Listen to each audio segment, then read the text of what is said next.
Happy Saturday, fam. It is well, it's Saturday, I just said it. This is Celebrity Boot Camp review episode 5, I believe. So here's the thing. There's a couple of things about this show that's really starting. My hair is doing what it wants to do. A couple of things about this show that's starting to irritate me. First of all, they always end every episode with these explosive arguments or these explosive situations. And then the next episode starts. What is going on with this? The next episode starts and it's like none of that ever happened. We're right back to, they always start each episode in the morning after the night before everybody gets their, sleep. Last week we ended on this huge argument that Amber was having with her mom about some shit in the past, and her mom walks off. Like, it was a bad argument. We come back today and it's morning time, and that they mentioned the argument as the episode goes on, but we didn't see any resolution. We don't know how it was resolved. We don't know what the doctors did or didn't do. Like, I need some closure.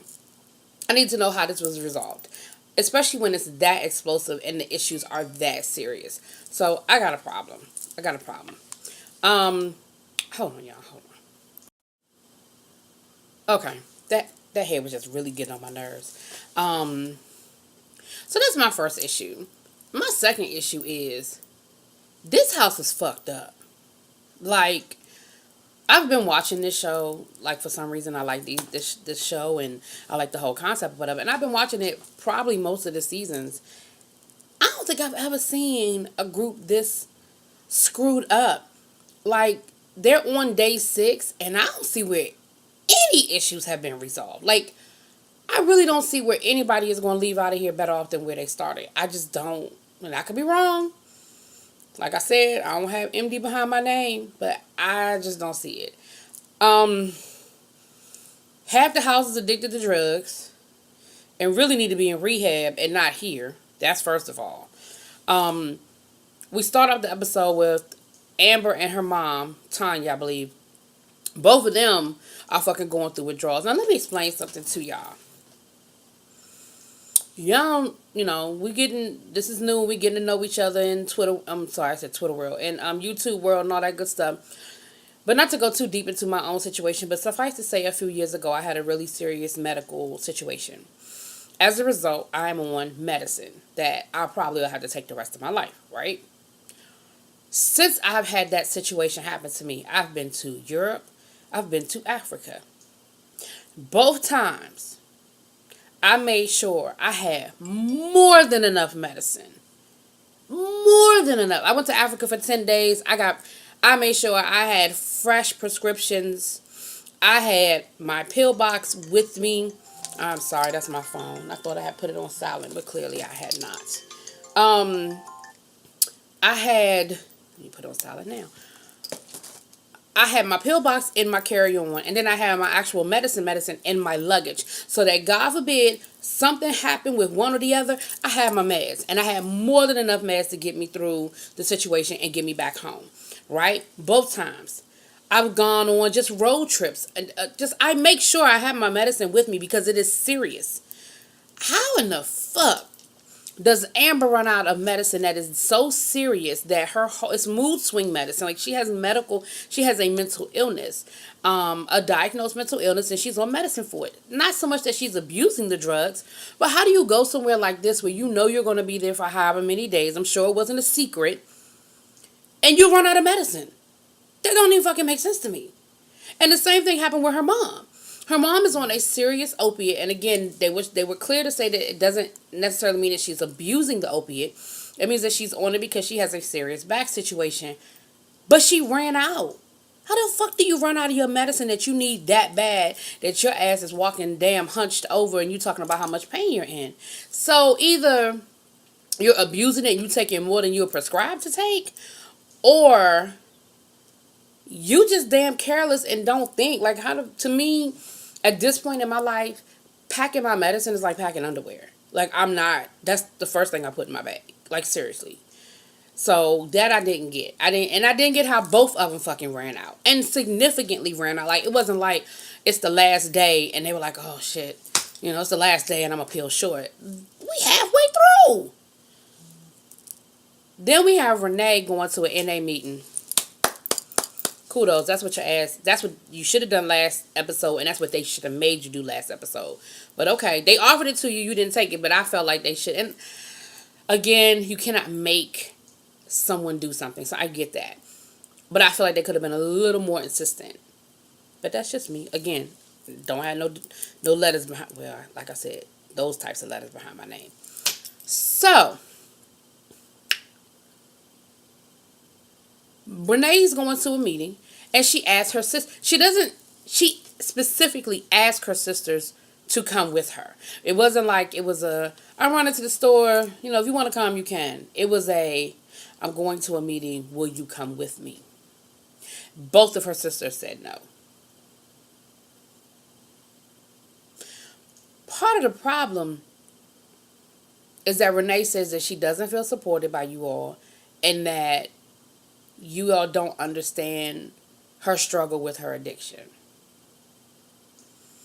And you have been throughout this whole process, you have said, well, Renee, we don't understand it. We don't understand what you're going through. We wish how can we help you? How can we understand it? That would have been a really great first step to say, all right, I'll go to a meeting with you. I don't understand why both of you chose to decline. That was fucked up. And I think you missed a golden opportunity to support Renee and to show Renee that you were trying to support her. That's why I said I don't feel like we have made any progress. Because to me, it seems like through the exercises and stuff, they should have known, you know what, this is a chance and this is an opportunity for me to give Renee my support. I said the same thing when Brandy went to the hospital. Nobody should have to tell you to go with your child to the fucking hospital. I don't care how old your child is. No one should have to tell you to do it. So Renee goes to the meeting, and when she comes back, everybody pretty much feels the same way except for Renee's sisters. Like Jim Jones' mom, Chrissy, Jim, all of them are like, why wouldn't your sisters go? They missed an opportunity. That was kind of fucked up that they didn't go. Even Jim Jones' mom, Mama Jones, she even said, girl, you should have asked me. I would have went with you. And she kind of opens up. She doesn't come right out and say it, but if you listen to the conversation, she opens up about her. She makes it known that she has struggled with addiction because she keeps using, when talking to Renee, she kept using the pronoun I, us, we, us, when she was talking about addiction and the struggle. And she was like, I would have went to a meeting with you. And she was like, they don't understand how much we need our family when we're going through this. And so, again, even Amber, which I'm going to get to that, but even Amber said, I would have gone with you. Like, I get it. I understand. So I think that was an opportunity that was missed, fucked up on you, for your sisters to do that. So what they did was, coming back, one thing I want them to eliminate in future episodes, they just started doing this shit this season, or maybe last season, but it's a newer thing, where they show the doctors actually talking out the exercises and talking about who they're going to make do what, and it just comes off disingenuous. Like that whole, I don't know why this hair, it's like this alfalfa thing working. Y'all, I just cut my hair, so I'm not used to short hair. And, of course, I'm in between appointments at this point, and my hair is just doing its own damn thing today. Sorry about that, y'all. It was because I can see it, and it's really bothering me. And so, I don't like it. Like, they're sitting there having this conversation about what drills are coming up and how important they are and who's going to react this way. And it just comes off real fake and disingenuous, and I don't like it. All that shit is already decided long before y'all start taping. Like, who's going to do what. And even if you change it up because you see certain behavior and you feel like one person needs to do something different, like, all that stuff is already done in production. Like, you're not sitting there the day of having this conversation. You're just not doing it. And it doesn't fool me, and you're wasting time. Like, you could take that damn footage and show me how these goddamn arguments end. That's what you need to be doing. Anyway, so the first drill was, and they do get Amber her medicine, but because it is a mood stabilizer, they tell Amber to go ahead and sleep, and you can sit out this exercise. You'll come back for the exercise later on today. So they let her go to sleep, and, she doesn't do the first exercise. So what the first exercise is, it's like a rescue drill, where they get Chrissy, Renee, Guy, Brandy's dad, and Tanya. The four of them, they put them in inner tubes. They put them out in the middle of the lake. And the drill is that the other family has to save them only by following, they're blindfolded, only by following the direction of the people that are stranded. Um, Tanya and Matt do the best. Like, they do a phenomenal job of him listening to her and her giving really clear and cohesive directions. And they were the first ones to finish the drill. Secondly, was the Joneses. In the beginning, Mama Jones was like, I can't swim. I ain't got nothing to do with this. And Jim was like, I got you. We're gonna get it. It's good. We'll be straight. And um, they struggle in the beginning, but then they get it together. And so third were the Glanvilles, Brandy and her dad. Brandy's a bitch, and I just can't. I have a really big problem with people who talk to their parents like shit. I just can't do it. I can't get with it. I can't do it. And I understand that it's a TV show, and I understand that everybody wasn't raised the way I was raised. No matter how mad my parents have made me in the past, no matter how grown I think I am, there are just certain things I would never do or say to my parents or around my parents. And I just think it is the ultimate disrespect when I see people do it. And I personally, I just can't get with it. Like, I don't like seeing it. I don't care if it is for TV. I just don't like it.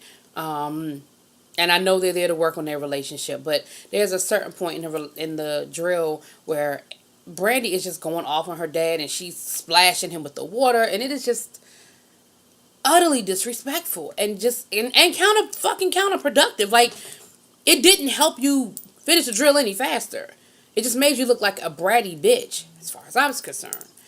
But they were third, and then fourth were the Grazianos. So here's what happens.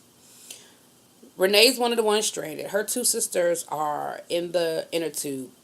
You have to get out there. And Renee's trying to give them directions. Well, first of all, Renee just keeps saying, come here, just come this way, just go straight. That is not how you give directions to someone who can't see. That's not helping them at all. Now, if they were walking, it may have been easier. But when you're trying to navigate and row a boat, that does not help. So first of all, Renee's directions were some bullshit. But her sister, one of the sisters, is claustrophobic. And the life vest, she kept saying, I can't breathe. And she said she felt like the life vest was just getting smaller and smaller and, like constricting her. And she ended up basically saying, I got to get out of this boat. Well, Renee thought that her sister was copping out and just using an excuse. And so Renee was real insensitive about the situation. And Renee was like, that's some bullshit. Is somebody going to come rescue me? She's faking. There's nothing wrong with her. While meantime, her sister is laid out on the deck and the medics are coming. And what ended up happening was her blood pressure dropped and it ended up triggering an asthma attack. So it was like one thing hit another thing hit another thing. Her sister had a panic attack, which led to the blood pressure dropping, which also led to the asthma. To this day, I don't think Renee believes that her sister something was really wrong with her sister. Like, she showed no empathy. But that's Renee. And I think that in Renee's mind, you don't show no empathy towards me. You weren't there for me when I needed you. This morning I asked you to do something for me and you wouldn't do it. So fuck you. I really feel like that was Renee's attitude, even though that was her sister. And again, I say, I get it. Far be it for me, y'all have been sisters, and because that was one of the things Renee said. I know my sister. So, Renee really feels that way because she's like, I know my sister, and I don't know. I think her sister legitimately had a situation, but either way, they were the last, and they didn't finish it because Renee ended up jumping out the damn boat and swimming her damn self to shore. She was like, I just got to rescue myself like always, and it really was metaphor because that's how Renee feels. Renee feels like nobody is there to help me, and if I don't do it for myself, it's not going to get done. And even going back to the dog challenge where Renee had initially said, no, I'm not going to do it, let them do it, and they wouldn't do it, and she was like, fuck it, I'll do it. That is their pattern. And again, so I say we're right back where we started, where you can't even show enough empathy. even if your sister was faking it, the fact that you didn't even give her the benefit of the doubt, you just went straight to the worst case scenario and just automatically thought the worst of her, to me speaks volumes about y'all's relationship. The fact that you automatically thought the worst, that was just not good. Like, that was bad. So after the drill, they had envelopes, and then the envelopes were conversation cards. And the conversation cards, they said, we want you to go and discuss your issues with each other using these conversation cards. And it was 4 cards, and one was shut up, one was go away, one was change the subject, one was I win.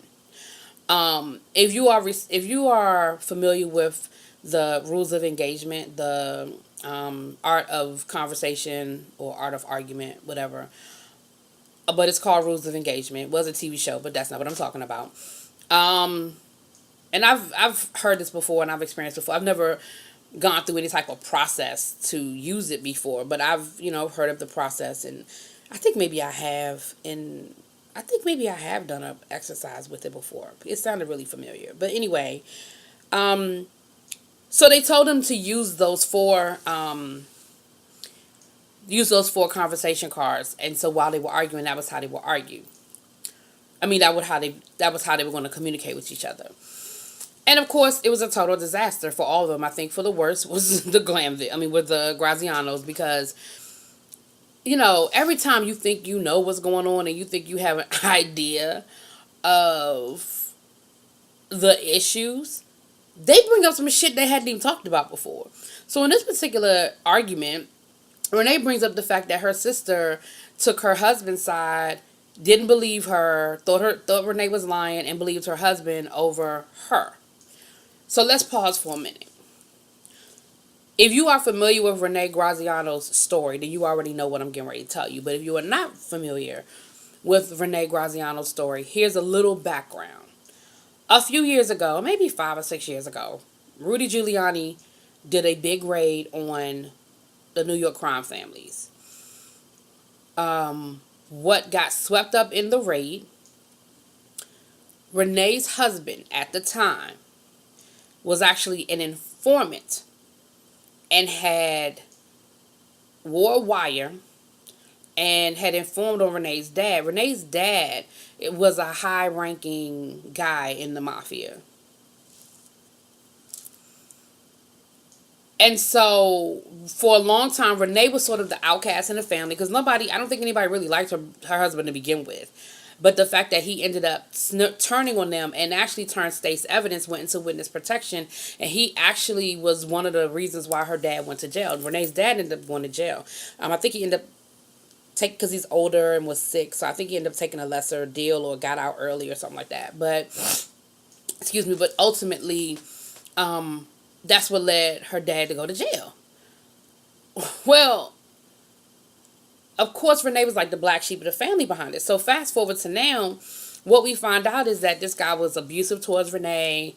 And Renee is saying now that when I was going through all that and I was trying to tell you guys what was going on with me, you didn't believe me. You believed him.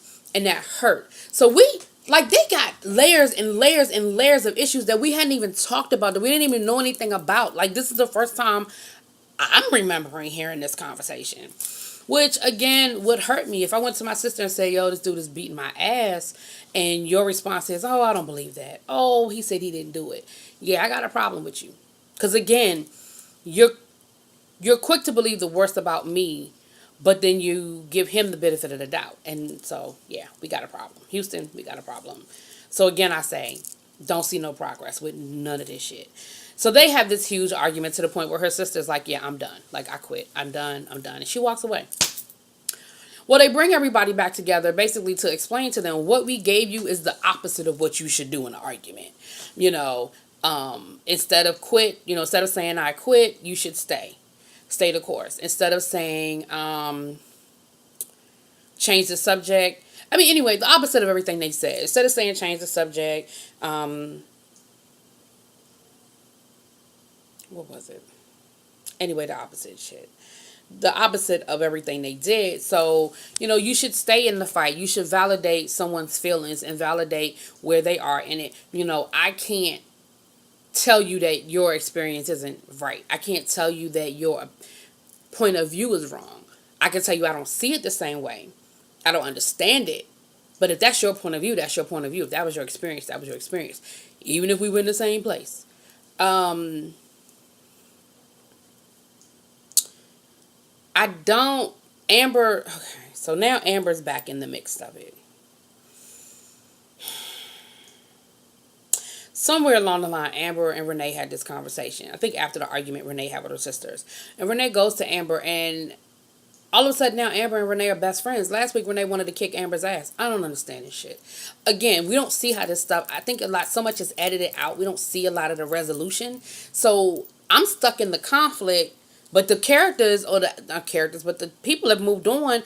So Renee and Amber have clearly come to some sort of understanding, meeting of the minds. I don't know. Maybe they're just commiserating together. I don't know. Because you didn't show me that process. Like, I didn't see that process. Um,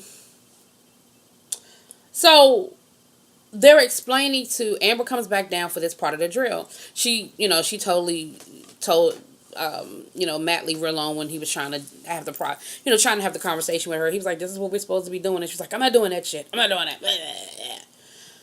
So they come downstairs and they're actually going through and explaining to them how the drill went. And so, of course, all Amber heard, because what they said was, when Amber is not there, you guys know how to communicate with each other really well. Well, of course, Amber went from 0 to 100. And she was like, well, that's fucked up. What are you trying to say? That I'm the problem? That I'm the reason why everything is fucked up? Like, she took it way there. Man, I do understand how she would get upset, because that is basically what happened. Like, you weren't there, everything went smooth, there were no problems, and that is what the doctor said. They were like, it's curious to us how it would have went down had you been there. Well, I would have probably took it that way too. I probably wouldn't have reacted the same way, but I would have definitely took it the same way they said it. With all that being said, of course, Amber does what Amber does. She blows up, she cusses, she fusses, she gets loud, and she ends up going all the way left field. She walks away. Well, as they're further explaining what's going on, Matt goes to her and he's like, yo, they're really giving us some really good tools. They're really giving us some good information. You need to come down. You need to hear what they're saying. And, she made a big production about coming back down. But eventually she did. Like I said, I don't see where they're making any fucking progress with anybody. Like, I see where Matt might be getting some things out of it. I see where